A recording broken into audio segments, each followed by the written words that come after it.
والصلاة والسلام على من لا نبي بعده أما بعد فقد قال النبي صلى الله عليه وسلم أنا خاتم النبيين لا نبي بعدي أو كما قال. د ډیر سات نه بار ز سو مرګري وینما چې خګه په سور کړي دي نو دا د مجلس سره نه خای دا عملګرو خدمت کې درخواست ده چې یا دن راشي او یا غب د پاره مون سره دی خو اجرم شتا نو الته کې د تشریف اوريو کې بیا نو زخه کول کر خپل تبادله خیال بو کی د بهر مرګرو خدمت کې او پیره بیا درخواست دي چې دن تشریف اوريو کې دن نزشته دي ختم به شروع کیږي ان شاء الله دعا به کیږي بهر کمبلګری په وګونو باندې روغ وي نو غیله درخواست داري چې دن تشریف اوريو کی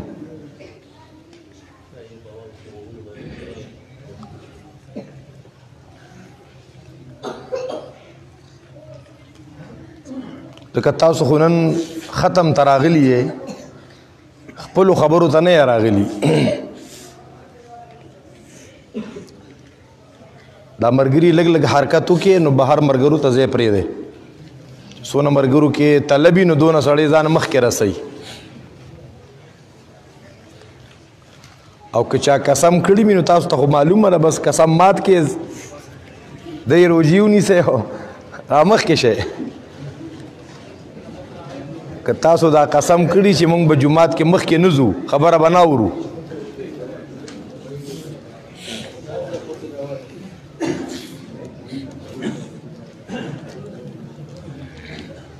دلته د مدرسې کوم حفاظ او اساتذه دي غیم دلته کې مخ کې راشه قاری سید الله صاحب دی حافظ طارق صاحب دی فرحت الله صاحب دی قاری دانیال محمد صاحب دلته کې مخ کې راشه محترم مسلمانانو د ټولو ناول مونږه تاسو شکریا ادا کوو چې تاسو په یو ورکوټي غونتا پیغام باندې دلته کې راجمع شوي او مونږ سره په دې خوشاله کې شریک شوي دا زموږ د پر لوی خوشحالي د ماشومانو دا ختمونه او په دې الحمدلله زموږ زړه مطمئنی چې دا د دین دا خدمت وړو ته دا سبق خودل دا مونږ بغیر د غوز بغیر د اوټ او بغیر د نوٹ او بغیر د کوټ د چانه دا مطالبه الحمدلله نکیږي نړم مطمئنی او دا د انبیاء کرام علیهم السلام پروګرام مو د انبیاء کرام علیهم السلام پروګرام داو خلق ته دین بیانو وسره به اعلان کو چې لا اسالکم علیه اجرا زتا سنا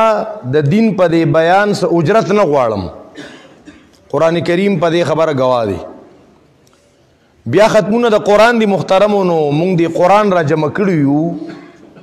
نو قران کریم دا ډیر عظیم الشان کتاب دی زکه چې دا قران کریم چې دی نو دا کلام الهی دی قران کریم څه دی کلام الهی قران څه دی دا کلام الهی مطلب دا دی دا د الله خبرې دی دا قران کریم دا الله تبارک وتعالى خبرې دي او دا کلام الله رب العزت تم ډیر محبوب دی دا کلام نبی اکرم صلی الله علیه وسلم تم ډیر محبوب دی او دی قران کریم سره انسان خو سکه کدی سره محترمو د پیریانو نسبت راغلی کنه دا قران کریم لکسات د پاره پیریانو اوریدلو اغه پیریانو ته الله دون لوی مقام ورکو چې په دې قران کریم کې الله پاک د پیریانو په نوم صورت نازل کو سورۃ الجن پیریانو والا صورت لکسات قران اوریدلو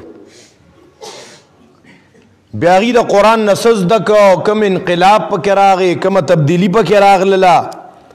دغه دولس اقوال بیا سورۃ الجن کې ذکر شوی بیا محترمو د دې قران کریم نسبت کړی غتی سره راغلی دی گتی تا بیودس لاس وورل گناہ رخا دا کاغذ سونا قیمتی گردے دلے دا چې په کم لایر باندې کې خودلی کیږي مونږ پړه کې دغه لایر میزتی نو بیا چې نن ستا بچی قرآن کریم اختتام ته رسولې دی حافظ پکې جوړ شوی دی هغه سینه کې قرآن کریم محفوظ شوی دی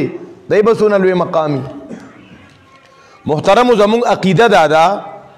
چې دا قرآن کریم دا الله تبارک و تعالی دا طرفنا آخری اسمانی وحیده دین مخ نور اسمانی کتابونه وو تورات و انجیل و زبور دا قرآن کریم چې دنیا ته راغی دې سره د نور اسمانی کتابونو حیثیت ختم شو دې سره نور دینونه ختم شو د دې کتاب راتلو سره څه شو محترمو بس دا یو دین بئی هغه خلق په غلطه دي چې خیر دی د نورو دینونو والا سره به مونږ یو ځای چلیږو یووالي به مو اتفاق اتحاد بی نه چې دا قرآن څوک نه مني د دې قرآن نه د دې په ځای باندې بل اسماني کتاب وي زه منم او دا قرآن نه منم بل هغه کتابونه اصلي شکل کې شته دی نه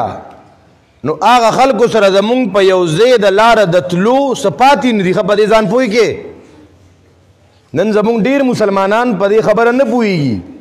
هغوی وایي که یهودیان دي او که پیرنګیان دي او که مسلمانان دي بس یو ځای به په ډوډۍ ماتو په یو پینډه بخورو نه جي نه نه زمونږ د یهودیانو د پیرنګیانو سره کیږي نه ځکه چې دا قرآن کریم راغی نور دینونه پاتې نه شونو دې ته خلک نوم ورکوي د وحدت ادیان چې دا ټول دینونه مونږ اتفاق اتحاد پیدا کوو ډیر مسلمانان په دغه لار باندې ملحدین وګرځي دا قرآن کریم دا آخری پیغام دی د الله دی دنیا والا وتا دې نه وروسته بیا قیامت ته دا قرآن کریم دا آخری کتاب دی د قرآن کریم نه وروسته بل وحی نشتا بل کتاب نشتا دا د عقیدې خبرې دي یو دوه درې خبرې کوو بیا به انشاءالله ختم کوو خو ځکه ختم ته راغلي یو چې د قرآن کریم موږ له د کومو عقیدو خبر راکوي چې د یو څو عقیدې خو پکې وپېژنو که نه هسې خو موږ سره ټیم نه وي چې قرآن کریم دپاره وخت فارغه کړو دا په مینار مسجد کې دوره تفسیر شروع شوې دویمه درېیمه ورځ ده ابتدایي ورځې دي ګنټه دوه درسي ایکم دلته خو ډېر ملګري ما ولیده چې سار راځي خو داسې ملګري هغوی ته ټیم نه وي او دا کتاب پرې پړاویږي ښه نن چې موږ د ماشومانو ته اے مین ایپل او بی منه بیټ او سی منه کیټ او بی منه بپلو دغه ورته ښیو که نه څونه اهمیت دی را سره د هغې په هغې د خلکو ایمان راوړلی ښه دا یاد وساتئ محترمو که تا د انګریزانو ژبه زده نه که ته په آخرت کې نقصانی نه یې ستا په اسلام کې هېڅ فرق نه راځي ستا په قبر کې ناکامي د هغې د وجې نه راځي خو که تا قرآن زده نه که ایمان دې زده نه که عقیده دې زده نه که او تاله دا انګلیش او د هغې هغه سټایل هم دله درځي ښه د انګریزانو هغه سټایل هم زده کړی او هغه ترتیب ټول دله معلوم شوی دی خو په ایمان نه پوهېږي په قرآن نه پوهېږي هېڅ پیدا دي نشته زمونږ ډیرو مسلمانانو د لاډ میکالې په دغه سیسټم داسې ایمان راوړلی که نه د دې احساس تاسو ته نه کېږي دلته ما ته احساس کېږي کله کله 15 او 20 ماشومان غیر حاضري ولې د هغې امتحان دی سکول کې څنګه امتحان دی دا تر ټرم امتحان دی او سیکنډ ټرم ایگزام دی ماشوم په سویم کې دی په کے جی کې دی او په نرسری کې دی او په 1 کې دی او 15 ورځې چوټي د قرآن کریم ته دونه سپک کتل دغه ماشومانو ته خو زموږ بیا دعا نه کوي ګورې دا یاد وساتئ د ای والدینو ته دا قرآن ته ته سپک ګورې نو که بیا زموږ دلته امتحان دی او که دلته ختم دی نو بیا سي د سکول نه ولا چوټي نه راخلي ښه د سکول سبق یې قضا کیږي او سکول ته حتی چې زمونږ دا مشران دا بچی سار را پاسئ دا ورته نه وي چې شاباله بچی پاسه موز به کول غواړي نو تلاوت به کول غواړي نو بیا به سکول ته ځې هله شابه بچی پاسه د سکول در باندې ناوخته کېږي څونه ایمان یې پرې راوړلی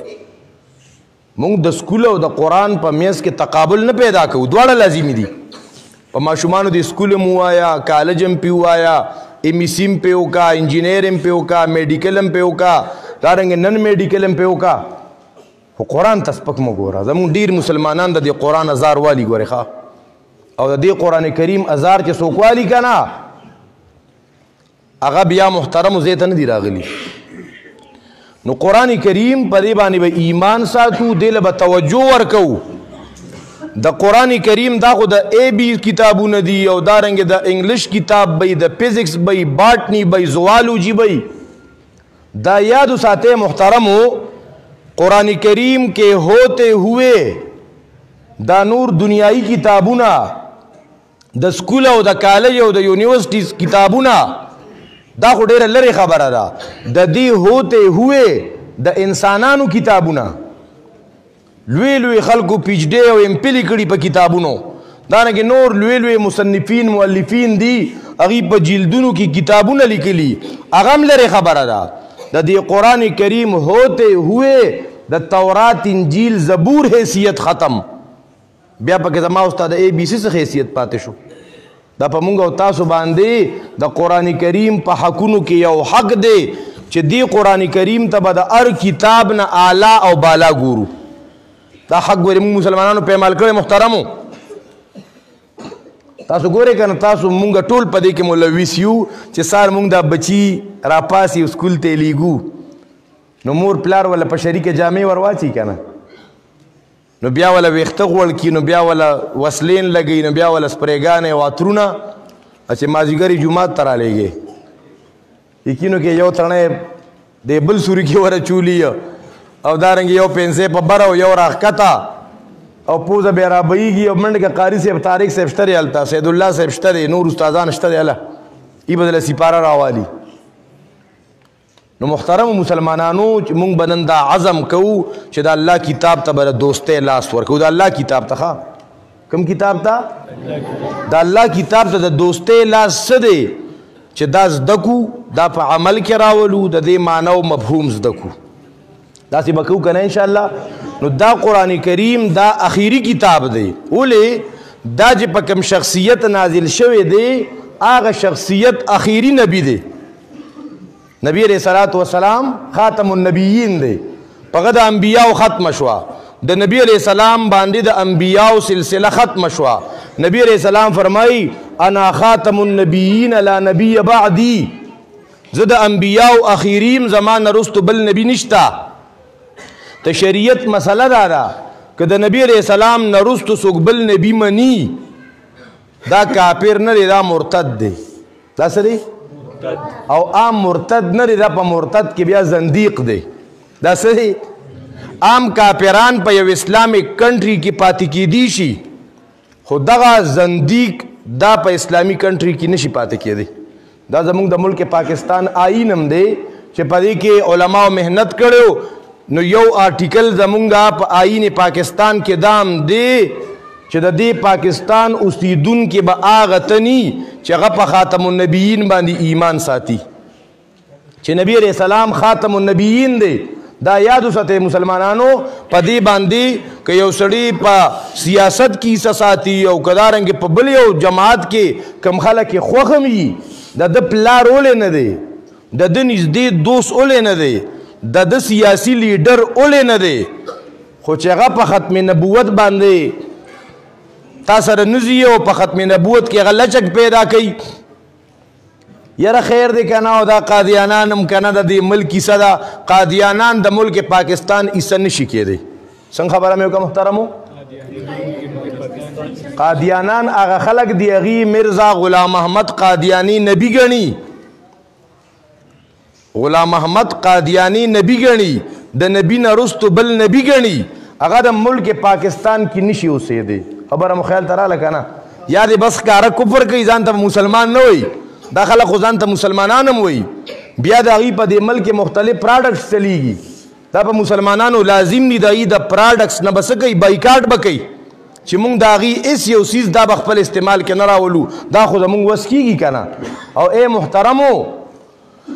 الله اکبر کبیره. ګوره دا درې خبرې یاد وساتې. په دې باندې د چا سره کمپرومایز مسلمان کولی نشي یو عقیده د توحید دا چې په دې بل چا سره کمپرومایز نشي کېدی چې تا ته خیر دا توحید مه بیانوه دا رد د شرک مه کوه رد د درګاهونو مه کوه د خلکو یقین غلطي دا مسله مه بیانوه په دې خلک خفه کېږي په دې باندې نو کمپرومایز دا د ایمان خبره ده دا د انبیاو خبره ده دویم محترم صحابه کرام دي که تاله یو تن وي چې خیر دی بعضې صحابه کرام بخه وو بعضې بخه نو نه د مسلمانانو عقیده دا ده الصحابة كلهم عدول صحابه کرام ټول پټول عادلان دي او درېمه خبره د ختم نبوت ته درېمه خبره څه ده حدیث پاک کې راځي نبی علیہ السلام فرمائی مثلی و مثل الانبیاء من قبلی زما مثال او د مخکنو انبیاء مثال دا داسې دی لکه یو تن دی هغه یو ښایسته مکان جوړ کو کور یې جوړ کو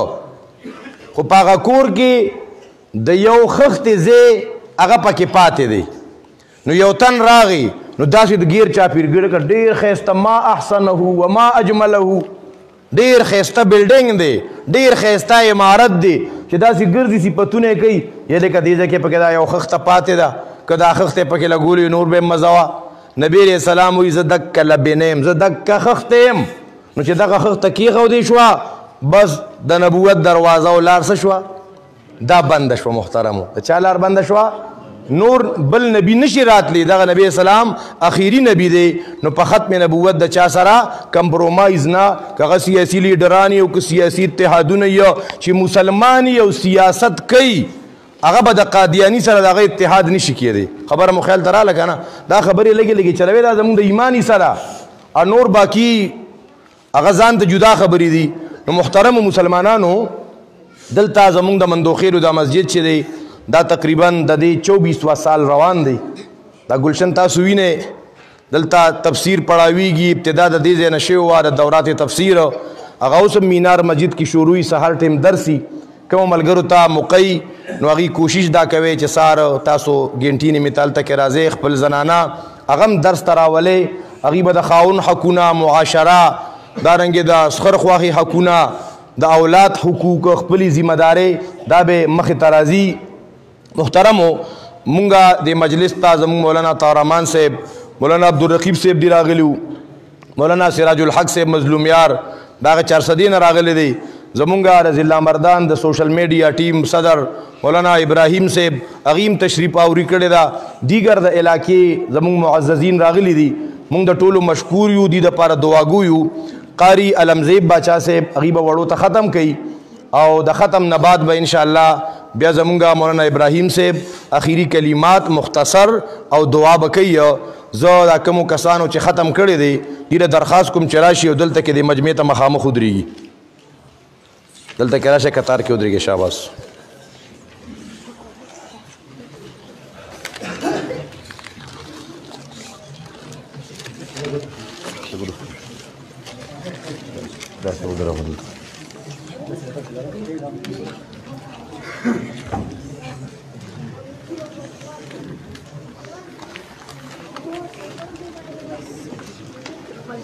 لمن سمك سدي زين شروع بس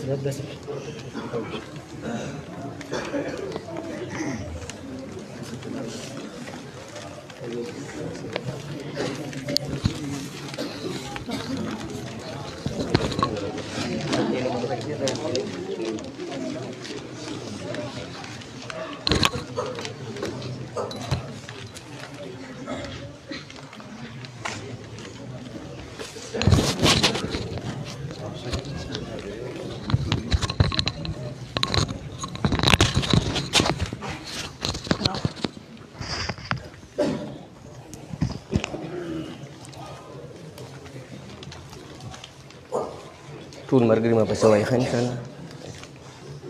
أعوذ بالله من الشيطان الرجيم بسم الله الرحمن الرحيم قل هو الله أحد الله الصمد لم يلد ولم يولد ولم يكن له كفوا أحد. الله أكبر. بسم الله الرحمن الرحيم. قل أعوذ برب الفلق من شر ما خلق ومن شر غاسق إذا وقب ومن شر النفاثات في العقد ومن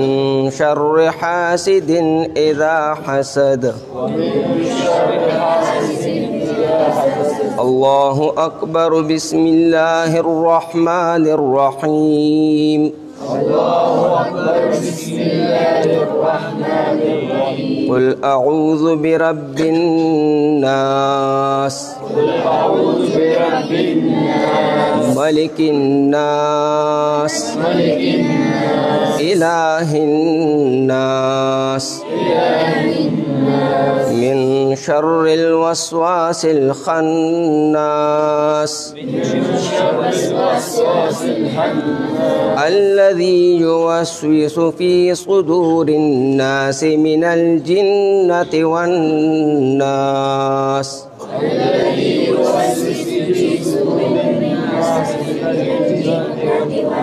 بسم الله الرحمن الرحيم. الحمد لله رب العالمين. الرحمن الرحيم. مالك يوم الدين.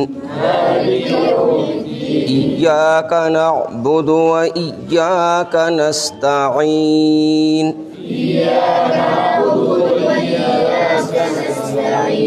اهدنا الصراط المستقيم. صراط الذين أنعمت عليهم غير المغضوب عليهم ولا الضالين.